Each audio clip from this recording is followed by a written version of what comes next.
Okay, we're going to review the assignments that are due on Friday, November 6th, 2020, starting with our red book, page number 125 and page number 135.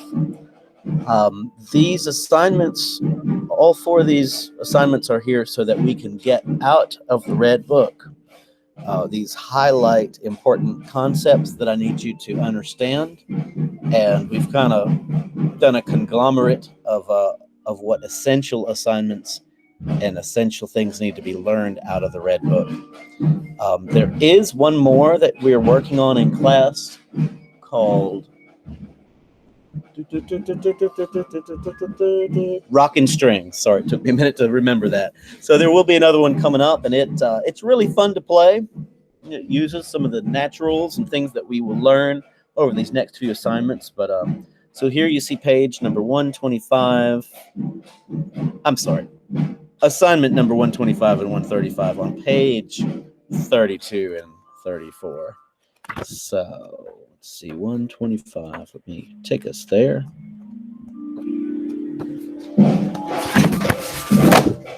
So what's essential for you as the student is to make sure that you've looked at the information that goes with these. So we're going to do that together, but watch the video, make sure you understand what's going on here as we see this note, F natural in all parts. So, you may not know how to play F natural. Now, it was in our C major scale, but there is an explanation here on page 32 that tells you how to do the fingering for these notes. So I'll leave that up to you to read and review.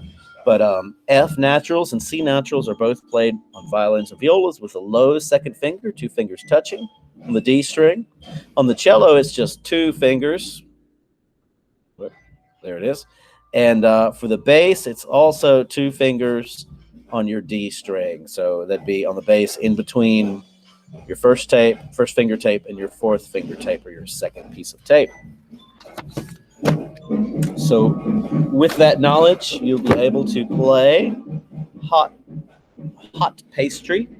This is basically the song Hot Cross Buns in the key of F. So we have A, G, F natural, A, G, F natural, and here's some eighth notes. And this arrow pointing down for violins and violas represents low second finger. And here you see that it just tells you what fingering for the bass. Our other song, the essential song that we need to do, is song number 135, Chromatic Moves. And so if you look on page 34, of course, my book is showing all four parts. Your book, of course, will only show your part. Violins and violas, low second finger on the A string. Cello, two fingers on the C string. And for this C natural, although, Elizabeth, we've learned two fingers on the A string for bass C natural, this is the one that we actually did last year. And what it's showing you is typically, you would put this note here would be A, and these, all four fingers down on the G string would be the note B.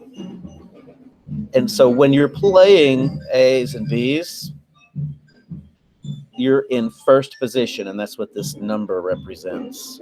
But when you shift your hand, which normally index would be here, when you shift that index finger down the neck to this first piece of tape, second piece of tape, third piece of tape, you would be playing the note C natural, and you would be in what we call third position. So we're seeing more of these Roman numerals, which designate where you're supposed to move your hand as far as going further down the neck. Our song, Chromatic Moves, is in the key of D. We'll talk about that in just a moment. So there's two sharps. So all F sharps, all Fs are sharp, and all C's are C sharps. However, this symbol, which is called the natural symbol, tells us to play a different note than C sharp, as all of these notes here are C sharps. Here we have a different note, C natural. And then this one is also a C natural.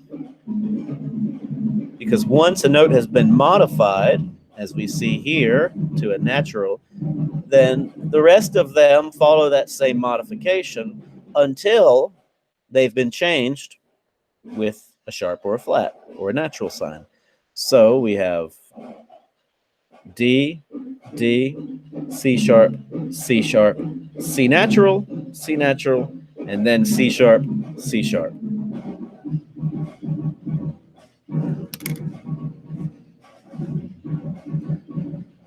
On our red books, number 141, on page 35.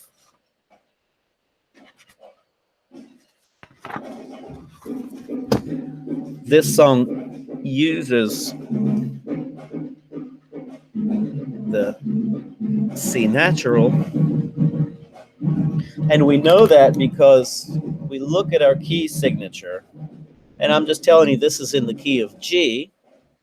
1 sharp means you're in the key of G, and those notes in the key of G are G, A, B, C natural, D, E, and F sharp. So the only sharp we have is F sharp. So here they've shown you violins and violas that those are F sharps.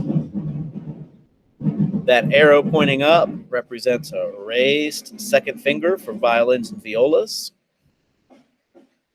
And we see here on cello, it's 3 fingers on the D string, and bass, keep in mind this is an F sharp, so it would be 4 fingers on the D string. Violins and violas have a 4th finger A, but an important thing to note here on the birthday song is that these notes are C naturals because of our key signature.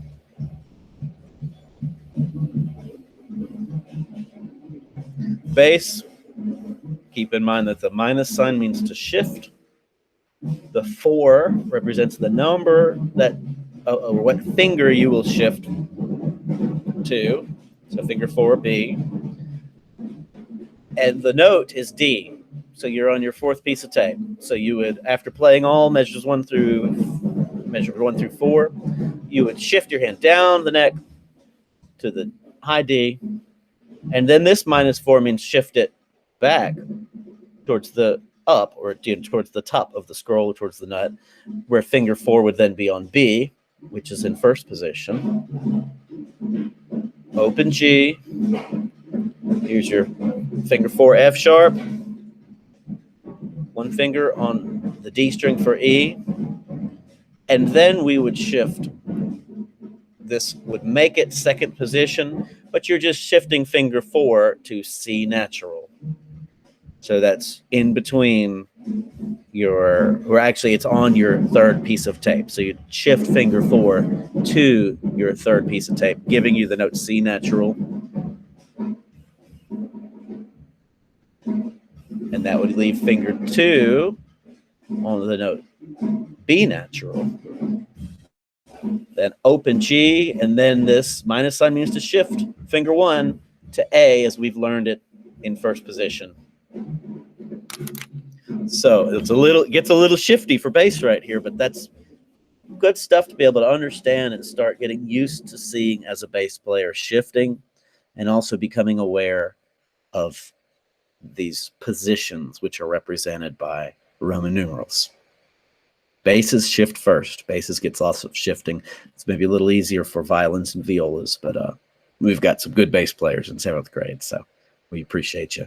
And also, happy birthday. The birthday song is just a great song to be able to play, to have in your little bag of tricks in case it's mom or dad or aunt or uncle or the dog's birthday or something. Okay, what else do we have here in our classwork section? Song number 149. Has anybody joined our meeting? No. Okay, let's go ahead and move on to song number 149. Keeping in mind that there's important information in your red books that you need to be familiar with. In fact, on song number 149, playing staccato is found on page 37. So read the stuff about staccato.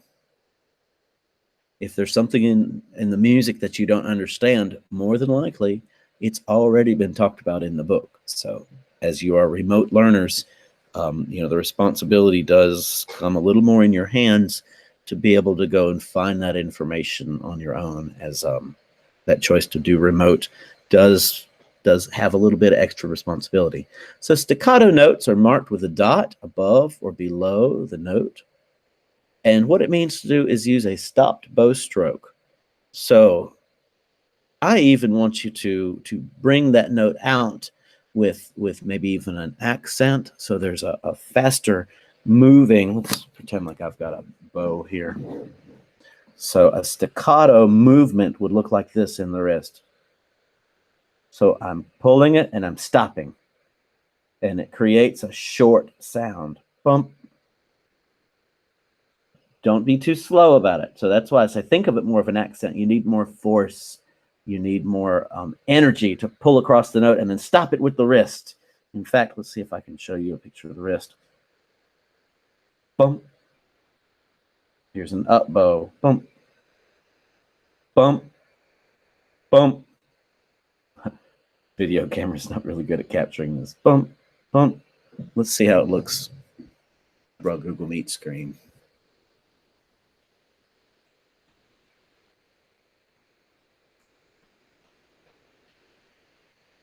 And your wrist stops. And that's what creates the sound of a staccato note. So if you were to look at the rhythm for number 149, let's play staccato. Let's see if we can. Is there a way to focus? That's a little better. So we've got 1 and 2 and 3, 4, down, up, down, up, down, up. Let me demonstrate that for you on the screen. Dun, dun, dun, dun, bump, bump. Bum, bum, bum, bum, bump, bump. So that prepares us with staccato notes. And our other piece of information we need to know, take staccato even a step further. Here we see something called hooked bowing. So you see the staccato dot on page 37, but then it's connected with a tie or a slur. So what this means, hooked bowing is 2 or more notes played in the same direction with a stop in between each note.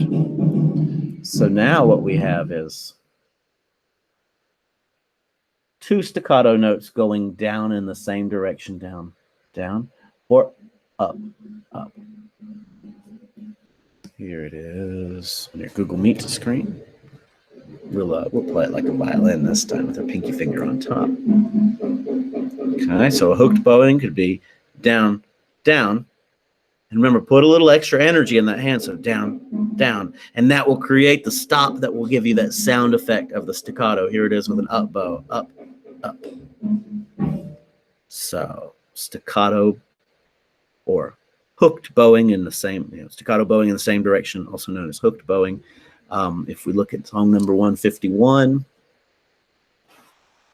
we have down, down, up, up, down, down, up, up. And here's a demonstration of how to do that bowing.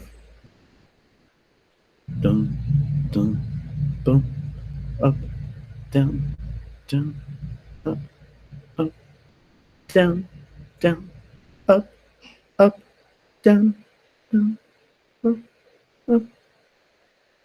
So hooked bowing and staccato bowing are 2 important things for us to understand.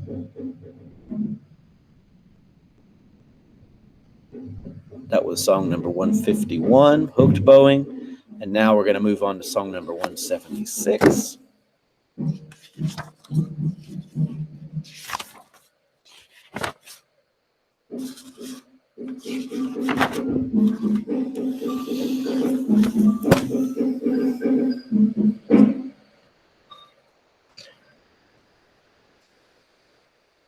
This song is slurring 3 notes at a time. So we're practicing the slur. The slur is when we're doing one bowing on multiple notes. And so that bowing is going to go in the same direction, and you're fitting 3 notes under one bow. In this case, we've got a down bow. Down, up, 2, 3. Down, up, 2, 3. Down, up, down, up, down, up. The bowing for this, we'd have 3 notes down. So you're bowing in the down direction, but then your fingers are changing notes. So down, or on the violin, you have up,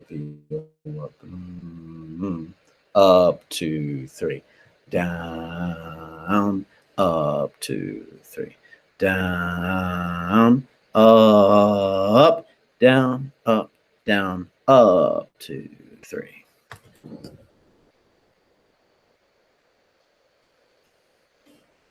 And finally, on page 182, number 182, page 42, we see Haydn, Franz Joseph Haydn's Surprise Symphony theme. And for violas, it's important that you have read the information previously to know how to play your high E. Here in measure 13 through 16, violas play 4 fingers on the A string. So that is a new note for you. Just like you had 4 fingers on the D string, though, it creates the note A, same as your open A string. And if violin players were to play 4 fingers on the A string, then it would create the note E, which is the same note as their high E string. Violas don't have a high E string, but you can still play the high E note by putting 4 fingers down. Something to watch out for, though, in this song, Surprise Symphony, is that you need to watch out for your dynamics. What are dynamics? They're how loud or how soft you should play. So here we see a letter. So I'll be listening, and I want you to make sure that you're using this correct dynamic. The answers are in your red book, so make sure you figure out, what does F mean to do? What does that mean for you when you're playing music and interpreting music? Also, your key signature. What notes are used in this song? So in a moment, we'll take a look at key signatures and their differences, but you do need to be aware that what happens in the beginning of a piece of music, its number of sharps or flats, or lack thereof of sharps or flats, tells you, hey, there are certain notes that are in this song, and there are certain notes that are not in this song. So being aware of the key signature, and finally, the other thing to watch out for that will be graded is the use of the slur, which, keep in mind, it's only measure 13 through 16 for this recording instead of all 16 measures. Yes, you're welcome. But here's the slur. So there are some important things: fingering for violins, violas, dynamics, slurs, and the correct notes based off of our key signature. So this is kind of like a final test for the red book to make sure that you can implement and identify and understand these things just by simply making a video. There will be a written test or 2 coming up soon to help us get some more grades in the system, so that the weight of grade doesn't, weigh too much, so that you don't have to, oh no, I did bad on this assignment. The more grades we have, the better it is for everybody, because that makes the value point. So if you bomb one or you don't get one turned in, there's still hope, right? So those are the assignments that are going to be due on November 6th.